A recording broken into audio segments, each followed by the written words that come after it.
La princesse de Clèves, passage de la Canne des Indes. Il vit beaucoup de lumière dans le cabinet. Toutes les fenêtres en étaient ouvertes, et en se glissant le long des palissades, il s'en approcha avec un trouble et une émotion qu'il est aisé de se représenter. Il se rangea derrière une des fenêtres qui servait de porte pour voir ce que faisait madame de Clèves. Il vit qu'elle était seule, mais il la vit d'une si admirable beauté qu'à peine fut-il maître du transport que lui donna cette vue. Il faisait chaud, et elle n'avait rien sur sa tête et sur sa gorge que ses cheveux confusément rattachés. Elle était sur un lit de repos, avec une table devant elle, où il y avait plusieurs corbeilles pleines de rubans. Elle en choisit quelques-uns, et M. de Nemours remarqua que c'étaient des mêmes couleurs qu'il avait portées au tournoi. Il vit qu'elle en faisait des nœuds à une canne des Indes, fort extraordinaire, qu'il avait portée quelque temps et qu'il avait donnée à sa sœur, à qui madame de Clèves l'avait prise sans faire semblant de la reconnaître pour avoir été à M. de Nemours.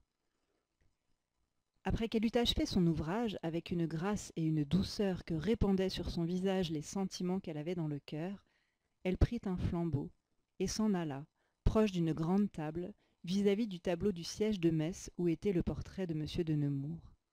Elle s'assit et se mit à regarder ce portrait avec une attention et une rêverie que la passion seule peut donner. On ne peut exprimer ce que sentit M. de Nemours dans ce moment.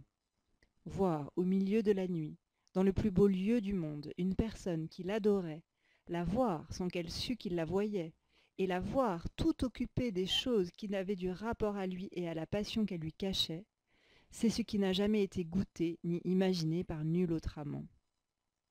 Ce prince était aussi tellement hors de lui-même qu'il demeurait immobile à regarder madame de Clèves sans songer que les moments lui étaient précieux. Quand il fut un peu remis, il pensa qu'il devait attendre à lui parler qu'elle allât dans le jardin. Il crut qu'il pourrait le faire avec plus de sûreté, parce qu'elle serait plus éloignée de ses femmes. Mais voyant qu'elle demeurait dans le cabinet, il prit la résolution d'y entrer. Quand il voulut l'exécuter, quel trouble n'eut-il point! Quelle crainte de lui déplaire! Quelle peur de faire changer ce visage où il y avait tant de douceur, et de le voir devenir plein de sévérité et de colère! Il trouva qu'il y avait eu de la folie, non pas à venir voir madame de Clèves sans en être vu, mais à penser de s'en faire voir. Il vit tout ce qu'il n'avait point encore envisagé. Il lui parut de l'extravagance dans sa hardiesse de venir surprendre au milieu de la nuit une personne à qui il n'avait encore jamais parlé de son amour. Il pensa qu'il ne devait pas prétendre qu'elle le voulût écouter, et qu'elle aurait une juste colère du péril où il l'exposait par les accidents qui pourraient arriver. Tout son courage l'abandonna, et il fut prêt plusieurs fois à prendre la résolution de s'en retourner sans se faire voir. Poussé néanmoins par le désir de lui parler, et rassuré par les espérances que lui donnait tout ce qu'il avait vu, il avança quelques pas, mais avec tant de trouble qu'une écharpe qu'il avait s'embarrassa dans la fenêtre, en sorte qu'il fit du bruit.